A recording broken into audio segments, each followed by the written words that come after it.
Bienvenidos a la revisión de la Agenda Económica PM de este miércoles acá en CNN Chile, cuyo primer tema es la ley de fraccionamiento en la pesca.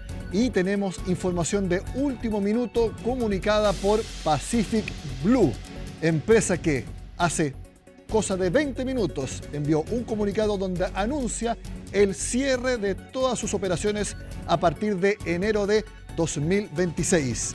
Vemos en pantalla lo más importante de esta decisión, la que se adoptó luego de que este miércoles en el Congreso se redujera la cuota que se le permite a la pesca industrial para la pesca de la merluza, actualmente de 60%, y de acuerdo a lo que se aprobó también durante esta tarde en el Congreso, se baja a 48%.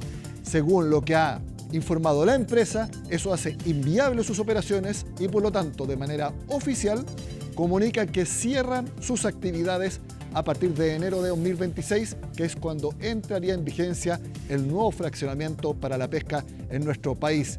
Como lo vemos en pantalla, 800 personas de manera directa quedarían sin empleo, 63% de ellos mujeres, y además 2.400 personas también se verían afectadas de manera indirecta. Según la empresa, este tipo de consecuencias se lo habrían informado a las autoridades, que de todas maneras siguieron adelante con el fraccionamiento propuesto para, en este caso, la merluza común. Como lo vemos entonces, noticia de último minuto, la decisión que acaba de comunicar Pacific Blue, que se suma, por ejemplo, a lo que podría ser Camanchaca si sigue adelante la licitación de las cuotas extras de jurel, que han dicho que deberían, no lo han dicho de manera tajante que lo vayan a hacer, pero podrían cerrar la planta de conservados de jurel en Coronel, además de Blue Mar, que ha dicho que ponen en pausa inversiones en el sector ante la incertidumbre por ley de fraccionamiento. Entonces, a eso se suma la decisión que acaba de comunicar hace escasos minutos Pacific Blue con el cierre de operaciones a partir de enero de 2026. Bueno, precisamente avanzó el proyecto de fraccionamiento de la pesca en el Congreso. No se aprobó a ley porque, como lo vemos, se rechazó la licitación del jurel. Y esa licitación rechazada hace que no tenga el financiamiento necesario este proyecto para que pueda ser aprobado. Sin embargo, ya se aprobó completamente el fraccionamiento para las distintas pesquerías del país. Todos los detalles los tiene Natalia Muñoz. En contra del senador oficialista Fidel Espinosa, el que hizo que el Ejecutivo sufriera un duro revés legislativo. Con esa decisión se rechazó la licitación del jurel, dejando el proyecto de ley de fraccionamiento sin financiamiento fiscal. Sesiona por última vez el próximo martes. El gobierno va a presentar el lunes una propuesta que permita paliar en parte lo que fue la caída hoy día, porque ahí sí discrepo en esa parte con el diputado Brito un poquito, en el sentido que él dice que el tema de las subastas no está zanjado, está zanjado. El tema de la subasta quedó rechazado por la comisión mixta y por lo tanto lo que vamos a evaluar el martes es una propuesta que el gobierno va a entregar. El gobierno tendrá que llegar con una nueva propuesta, atrasando en una semana la discusión. Y hemos hecho un esfuerzo por tratar de reponer esa iniciativa porque es la forma justa de distribuir los recursos. Lamentablemente no se pudo avanzar en esa dirección, pero por razones obviamente de responsabilidad fiscal el Ejecutivo tiene que proponer otra forma de financiamiento y lo vamos a hacer el día lunes proponiéndole a los parlamentarios. Ahora el gobierno podría tomar el camino del veto aditivo, lo que haría que el proyecto regrese a la Cámara de Diputados y al Senado para ser sometido a su aprobación. Pero ahí se requeriría un quórum de 2/3. Queda un punto pendiente que no es un detalle, es un tema que tiene que ver cómo este proyecto no es deficitario desde el punto de vista de los ingresos fiscales. Acá se ha planteado de parte de la derecha permanentemente una gran preocupación por las finanzas públicas. Y entonces, como existe esa preocupación y creemos o esperamos que ella sea sincera, estamos con la expectativa que el día martes con el Ejecutivo podamos llegar a una fórmula que permita allegar algunos recursos. La próxima semana va a faltar zanjar lo relativo a la subasta y que esto pase a ley cuanto antes para que las caletas vean la oportunidad de recuperarse del daño que la corrupción les ocasionó en la ley Longueira. La nueva subasta se refiere a que el aumento de la cuota del jurel sería en parte licitada, a costa de los derechos de las licencias A y B de los industriales. El gobierno proponía bajar a 10% el porcentaje a licitar. Además, se reducía los años de licitación de 3 a 2, así como también el periodo de duración de las licitaciones de 20 a 15 años, que regían hasta 2040. Cuando dice que en la Jibia se han generado empleos, tengo entendido que en la Jibia no hay subasta. Por lo tanto, para generar empleo no es necesaria la subasta. Yo le he consultado al subsecretario en reiteradas oportunidades esta propuesta. ¿Cuál es el impacto que va a tener en la generación de empleo? Y hasta el día de hoy no hemos tenido ninguna respuesta. A mí, en lo personal, y a nuestro sector, porque lo hemos hablado con nuestro sector, saben que lo único que nos interesa, no nos interesa un rábano, quién es el dueño o los dueños de la empresa. Se los confesamos que no nos interesa un rábano, quiénes son los dueños. Lo que sí nos interesa, ¿verdad?, que detrás de cada una de esas empresas hay cientos, hay miles de trabajadores que evidentemente necesitan resguardar su condición. Por su parte, las compañías ya comenzaron las acciones judiciales. La Andes, ligada a la familia Foski, y una de las 6 más grandes del rubro, acusaron una expropiación encubierta y solicitó decretar la medida prejudicial ante el 26 Juzgado Civil de Santiago. Procurar porque este tipo de leyes se estudien en su mérito y se vea cuál fue el motivo de la transición, qué es lo que se le ofreció a los inversionistas, tanto nacionales como extranjeros, y cuál va a ser el resultado de esos intereses en juego. Respecto a las cuotas de fraccionamiento, ya quedaron zanjadas, con 52% para la pesca artesanal y 48% para la industrial en la merluza común. Mientras que el financiamiento tendrá que resolverse el próximo martes, dejando pocas alternativas para el Ejecutivo. Y como les decía, ya Pacific Blue anunció el cierre de sus operaciones con este nuevo fraccionamiento de la merluza, un tema que seguirá dando que hablar en los próximos días y los estaremos contando acá en Agenda Económica.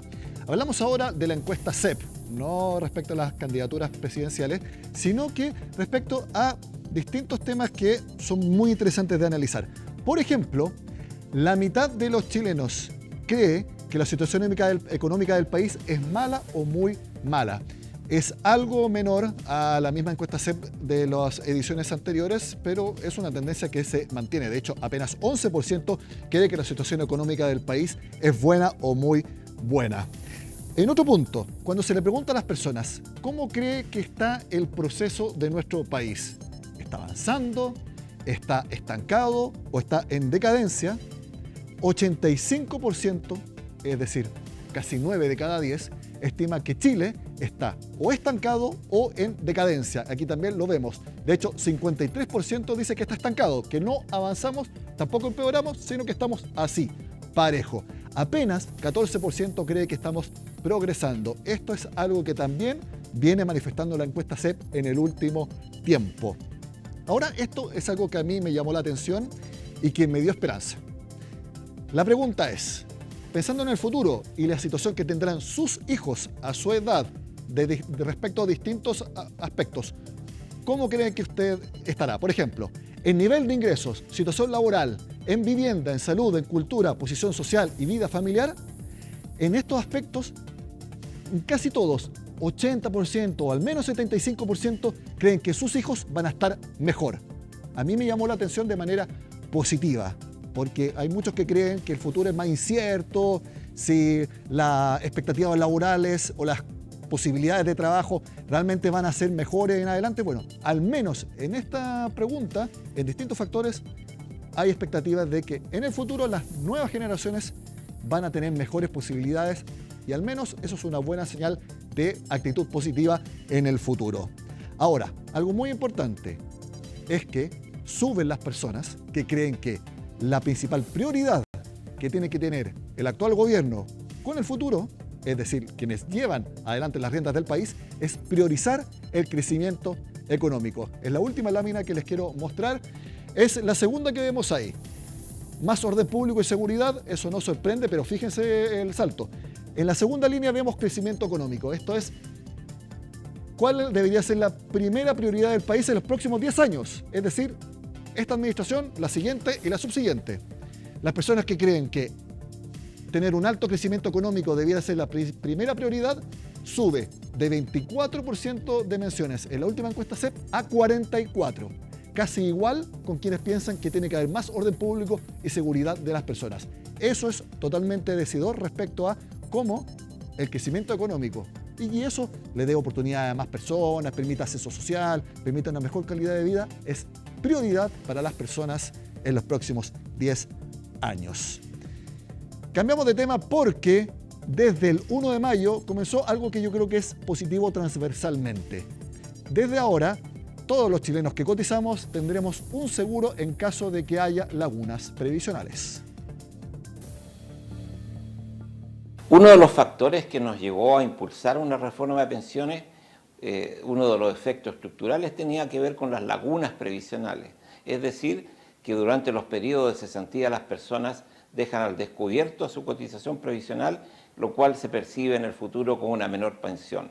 A partir del 1 de mayo de este año 2025, la reforma previsional incluyó un seguro de lagunas, es decir, quienes están cotizando en el fondo de cesantía verán cubiertas sus cotizaciones previsionales y sus pensiones futuras no se verán desmejoradas. Y algo que también está mejorando en Chile es el poder adquisitivo. Esto se mide a través del índice de remuneraciones que informa el INE. Lo vemos a continuación y les cuento por qué está subiendo el poder adquisitivo. De acuerdo a lo informado durante marzo, la remuneración nominal, es decir, lo que en pesos están recibiendo los chilenos, subió 0,3% marzo respecto a febrero y en un año sube 6,3%. Pero, como yo siempre les digo, lo más importante es la remuneración real, es decir, descontando la inflación. Y aquí vemos que en marzo respecto a febrero, la remuneración real subió 0,2% y en un año sube 2,4%. Lo más importante es que lo que nosotros ganemos suba más que la inflación y así realmente estamos subiendo nuestro poder adquisitivo. Con esta positiva información hacemos una pausa en Agenda Económica. Al regreso les contamos noticias positivas en proyectos de inversión, pero también negativas. Y además les cuento qué decidió la Reserva Federal de Estados Unidos respecto a la tasa de interés. Lejos, la noticia económica más importante en el mundo. Ya volvemos.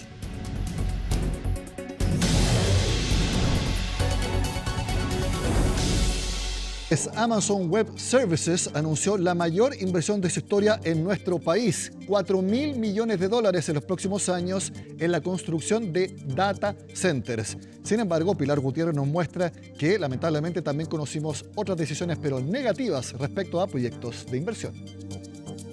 Las inversiones de AWS en Chile comenzaron particularmente en el 2017 cuando definió establecer las oficinas.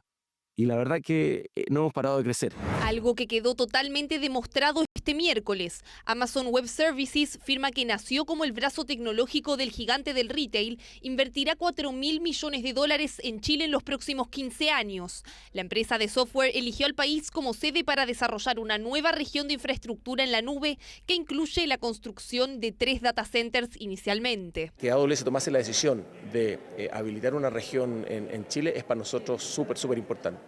Y es una región que no solamente va a dar servicio a compañías chilenas, sino que a compañías en general que estén en el Cono Sur. Nosotros ya comenzamos la construcción de estas zonas de disponibilidad de esta región y esperamos que en la segunda mitad del año 2026 esta región ya entre en plena operación con estas 3 zonas de disponibilidad. Y reafirma algo que hemos venido construyendo desde hace años.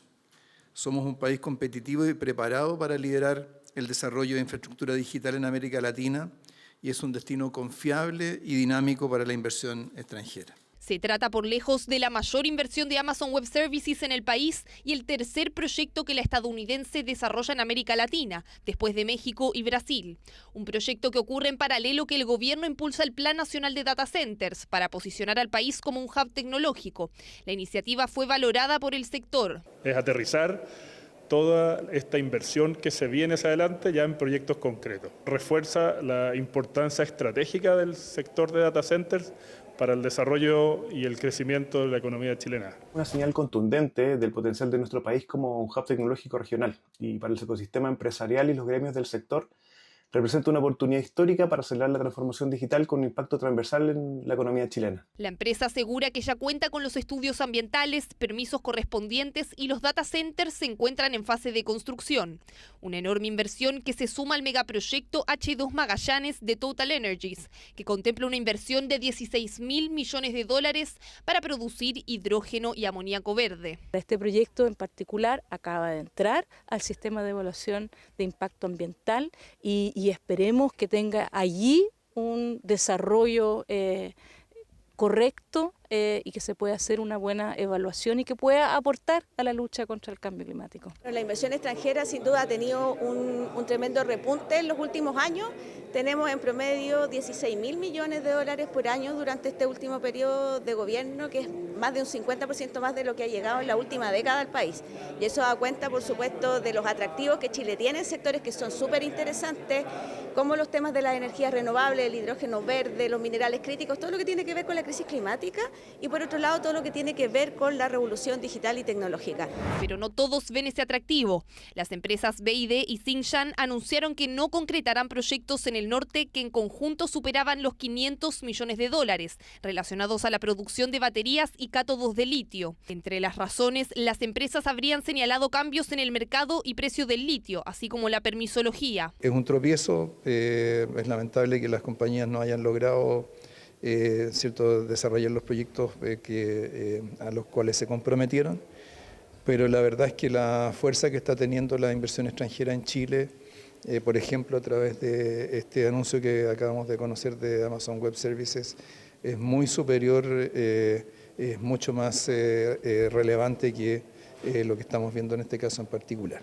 Durante este mes, como señalaba recién, vamos a tener bastantes novedades respecto de nuevos proyectos de extracción de litio. Proyectos que desistieron de instalarse en el país, pero también otras millonarias inversiones que siguen viendo en Chile un destino confiable para su desarrollo. Respecto a ambos temas es muy importante señalar lo siguiente. Se cumplieron 2 años desde que se anunció la Estrategia Nacional del Litio. Y si bien hay avanzadas conversaciones para que se entreguen contratos de operación en distintos salares o, por ejemplo, el acuerdo entre Codelco y SQM ha recibido también importantes avances y aprobaciones, todavía a 2 años no hay nada 100% concretado. Y son señales esto que acaba de suceder con empresas que han dejado de avanzar en sus intenciones de desarrollar valor agregado en litio en nuestro país. Así que hay que poner mucho ojo a eso. Y lo otro, respecto a Amazon Web Services. Para que nos hagamos una idea del tamaño de esa empresa, durante 2024 facturó, es decir, tuvo ingresos por 107.000 millones de dólares. Solamente esa empresa representa 1/3 de toda la economía de Chile. Y con respecto a dónde elige sus inversiones, lo escuchábamos en la nota de Pilar Gutiérrez. Solamente en la región, México y Brasil tienen inversiones del tipo que acaba de anunciar. Países muchísimo más grandes que Chile, lo sabemos. Habla muy bien de nuestro país. Y de hecho, también otra inversión que fue de más o menos 8.000 millones de dólares en Arabia Saudita. ¿A qué voy? Que tenemos noticias negativas por el lado del litio, pero noticias muy positivas de que Chile está realmente posicionándose como un hub tecnológico. Y lo que acaba de anunciar Amazon Web Services es la prueba más concreta de esto.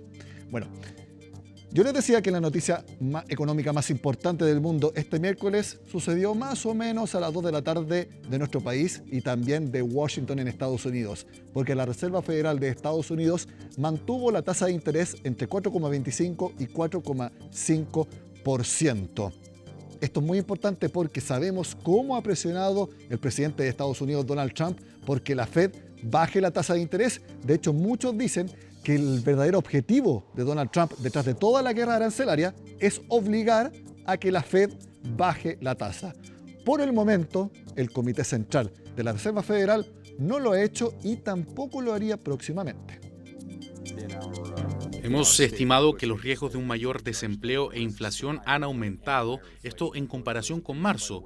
Eso es lo que podemos decir. No creo que podamos predecir cómo se desenvolverá esto. Creo que existe mucha incertidumbre sobre, por ejemplo, cómo se estabilizarán las políticas arancelarias.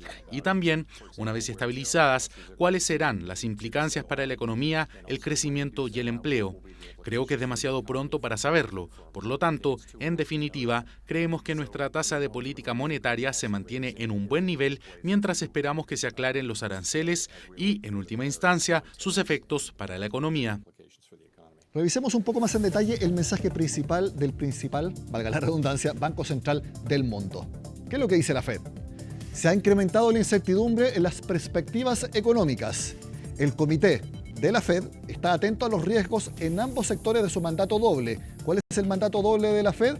Estimular el empleo y también velar por el orden de los precios, es decir, la inflación. ¿Y qué es lo que dice el organismo? Han crecido los riesgos para mayores desempleo y también mayor inflación. Respecto a la tasa de interés, con este panorama, la Fed está en un zapato chino. ¿Por qué? ¿Podría bajar la tasa de interés para estimular la economía y así haya más creación de empleo? Sí, pero si ve que hay mayor presión de los precios y de inflación, lo peor que puede hacer es bajar la tasa de interés. Entonces está realmente en un punto medio. ¿Qué es lo que va a suceder en el futuro? Lo veremos más adelante. Y también, ¿cómo toma el mercado esta decisión de la Fed de Estados Unidos? Lo vemos a continuación. La Reserva Federal mantiene la tasa de interés en el rango entre 4,25 y 4,50. Esto en su tercer reunión del año. Se esperaba un año 2025 con bajas de tasa de interés y esto no estaría ocurriendo. En el comunicado señalaron que la inflación está desacelerando, pero que aún hay riesgos de que se mantenga elevada. También destacaron que el crecimiento económico fue un poco lento y esto lo atribuyen a una acumulación de importaciones por anticiparse a las medidas arancelarias del gobierno de Donald Trump. La decisión es esperar y ver, y por lo tanto no estaría resultando efectiva las distintas estrategias que el gobierno de Donald Trump ha utilizado para lograr que bajen las tasas. Tras la rueda de prensa, el presidente Jerome Powell confirmaba una mayor incertidumbre en torno al empleo y la inflación. Sin embargo, dentro de sus comentarios, indicaba que están en un escenario ideal para mantener la tasa de interés. Si bien hay un deterioro de los datos blandos, no se ha visto un deterioro en los datos económicos de la línea dura. Esto favoreció también la mayor exposición al riesgo por parte de los inversores, en donde vimos como respuesta menor el riesgo de recesión, lo que fortaleció al dólar estadounidense, también a los activos de riesgos y a los bonos estadounidenses. Por el lado de los activos que se vieron más afectados fueron las divisas refugios como el yen japonés, el euro, el franco suizo y también el oro, que incorporaba en su precio mayores riesgos de recesión. Muy atentos a la agenda económica de este jueves, porque a las 8 de la mañana conoceremos el IPC de abril. El mercado espera que sea en torno a 0,4%. Yo mismo se los estaré contando a las 8 de la mañana en Agenda AM. Sean con nosotros, ya viene Mónica Rincón y CNN Prime.